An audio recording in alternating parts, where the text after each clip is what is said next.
السلام عليكم. في الفيديو ده هنعرف ازاي نحل على موقع ليد كود.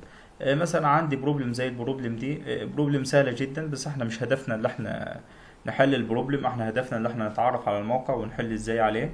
طيب بيقول لك ايه؟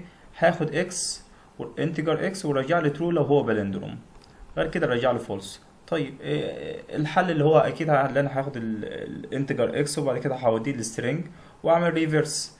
تمام. ده لو انا هحل على ده الكود وخلاص على كده. طيب لو انا دلوقتي ده الحل لو انا هحل على ايه، على اي اونلاين جادج مثلا كود فورسز. طب لكن انا هنا لو جيت بصيت على على الموقع هلاقي هنا جنب البروبلم نفسها هلاقي الصفحه الثانيه الكونسول بتاع الكومبايلر بتاعه. والكومبايلر موجود بالستايل ده، ما فيهوش مين وما فيهوش هاش انكلود.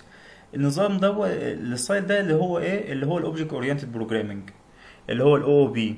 طيب ازاي انا هعرف انا باجي احل على الموقع وانا ما عنديش خبره ما اعرفش الاوبجكت اورينتد؟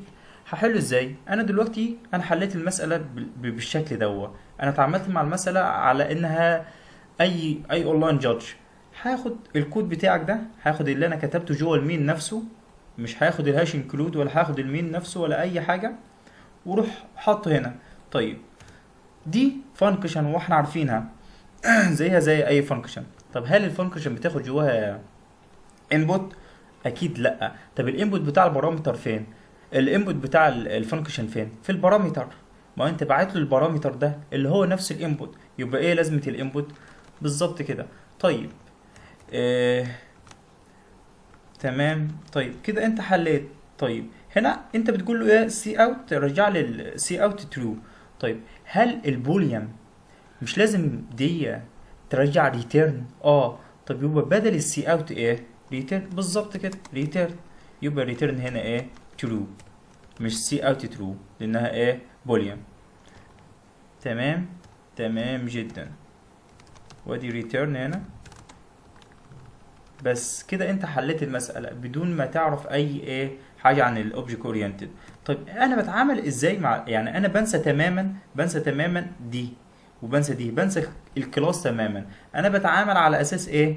على اساس الفانكشن دي، وانت بتعرف تحل فانكشن كويس، كلنا عارفين الفانكشن. خلاص يبقى احنا هنتعامل على اساس الفانكشن. طب هتقول لي مثلا ممكن تجيب مساله صعبه اضطر فيها اللي انا مثلا محل جوه المين، احنا هنا حلينا على طول جوه المين. طب لكن ممكن اضطر في مساله اللي انا اكتب فانكشن واستدعيها وانا جوه المين. طب عادي خالص. هي نفس البروبلم دي. هعمل انا هنا ايه؟ هعمل فانكشن اسمها ايه مثلا سولف. تمام.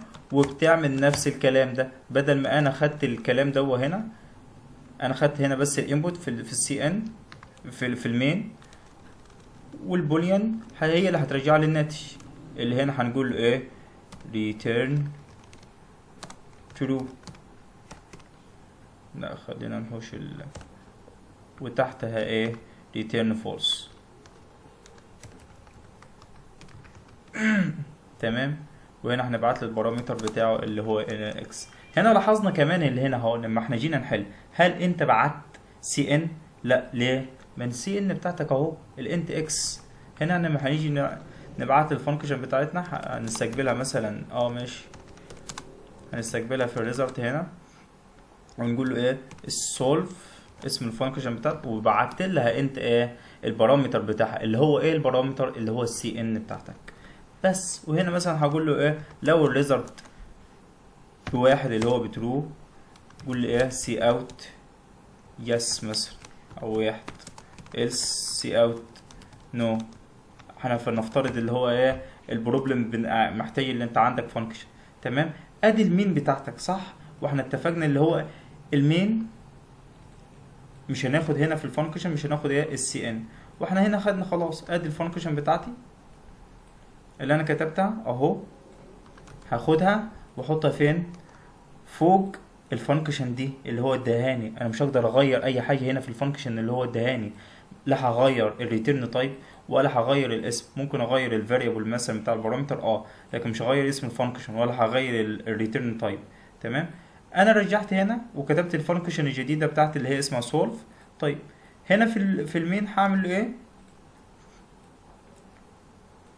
في الفانكشن بتاعته اهو اللي هي جوه المين. احنا هنا ببساطه شديده المين المين فانكشن، المين زي ما بكتبها في الفيجوال ستوديو زيها زي بالظبط الفانكشن اللي هو اداها لك، في الكلاس دي، بتعامل معها على اساس المين اللي هي دي المين بتاعتك.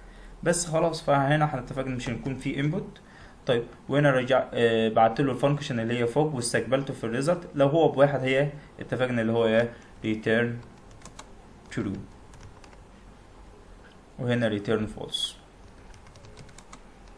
طيب تمام. طب مثلا انت مثلا هتضطر برضو تستخدم مثلا variable global variable مثلا n اهو، عادي خالص، ادي ال n بتاعتك زيها زي الفانكشن ما استقبلناها. ال n هنا هنخليها ايه الاكس، وانت كده الفانكشن بتاعت الاكس ايه مش محتاجه input، وهنا الانبوت خليناها بدل الاكس خليناها ايه ان. بس وانت كده قدرت انك انت تحل المسألة، وهتقدر تتعامل مع اي مسألة صعبة جدا وكتبت فيها كود كبير جدا بنفس الستايل ده. اللي انا فانكشن المين فانكشن بتعامل معها زي اساس الفانكشن اللي هو ادهاني. ما عنديش انبوت، عادي اعمل جلوبال، الكلام ده كله عادي خالص. احنا هنتعامل مع الاوبجكت اورينتد او الكلاسز دي كانها مش موجوده خالص، وهنكتب اللي احنا عاوزينه زي ما احنا عاوزين، زي ما احنا كنا بنتعامل بالظبط مع الفيجوال ستوديو. لو جينا احنا هنا مثلا كده انت خلصت وعملت كل حاجه، هتجرب مثلا تعمل له ران. الران ده بيعمل ايه؟ بيرن التستات اللي هو عنده اهو، وراح جاب لك ايه اكسبتد التستات اللي هو ايه بتاعته، تيست 1 وتيست 2 وتيست 3 اللي هم ادهم لك. طب لو جربت تكتب سبميت، ده بقى يجنريت كل التستات بقى اللي هم ايه موجودين على الجادج. خلصت راح قال لك ايه، قال لك اكسبتد. تمام جدا يا شباب، بالتوفيق.